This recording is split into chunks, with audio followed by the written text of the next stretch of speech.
മലപ്പുറം തൃക്കണാപുരം ഉന്നം കലാസമിതിയുടെ ആഭിമുഖ്യത്തിൽ കലാഭവൻ നവാസിന്റെ സ്മരണയ്ക്ക് സമക്ഷം അനുശോചന യോഗം സംഘടിപ്പിച്ചു. നിളാതീരത്ത് നടന്ന അനുസ്മരണ യോഗത്തിൽ എ.വി. പ്രദീപിന്റെ അധ്യക്ഷതയിൽ ഇടവേള റാഫി അനുസ്മരണ പ്രമേയം അവതരിപ്പിച്ചു. വിനോദ് കളത്തിൽ, അശോകൻ കുറ്റിപ്പുറം, ലത്തീഫ് കുറ്റിപ്പുറം, സൈതലവി തങ്ങൾ, ഹരി പാങ്ങിൽ തുടങ്ങിയവർ അനുസ്മരണ പ്രഭാഷണം നടത്തി.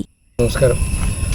നമ്മളെ സംബന്ധിച്ചോളം വളരെ ദുഃഖനുഭവിക്കുന്നൊരു വേളയാണ്. കാരണം നവാസിനെ സംബന്ധിച്ചോളം ഇനിയും ഒരുപാട് വിരുന്നുകൾ ഒരുക്കാൻ കഴിവുള്ള ഒരാളായിരുന്നു. നവാസ് വന്ന വരവിലൊക്കെ ജനങ്ങളുമായിട്ടും അവരുടെ സുഹൃത്തുക്കളുമായിട്ടൊക്കെ ഒരു വലിയ ബന്ധം സ്ഥാപിച്ചതാണ്.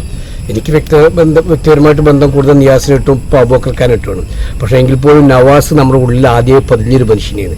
കാരണം വ്യക്തിപരമായിട്ട് അയാളുടെ ചില പ്രവർത്തനങ്ങളും ബാക്കി സദാചാരങ്ങൾ കീപ്പ് ചെയ്യുന്നതിലൊക്കെ വലിയൊരു വേറിട്ടൊരു മനുഷ്യൻ നിന്ന്.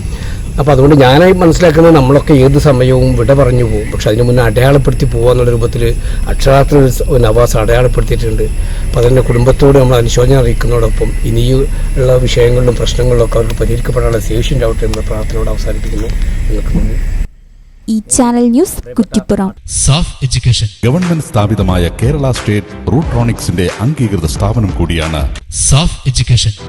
അവർ courses PGDCA, DCA, data entry, Indian and foreign accounting, Tally and GST, AutoCAD, graphic designing എന്നീ കോഴ്സുകൾക്ക് അംഗീകൃത സർട്ടിഫിക്കറ്റോടെ സാഫ് എഡ്യൂക്കേഷനിൽ പഠിക്കാം. പെൺകുട്ടികൾക്കായി 1 വർഷം ദൈർഘ്യമുള്ള computer TTC, pre primary TTC, fashion designing TTC കോഴ്സുകൾ. സാഫ് എഡ്യൂക്കേഷൻ വളാഞ്ചേരി.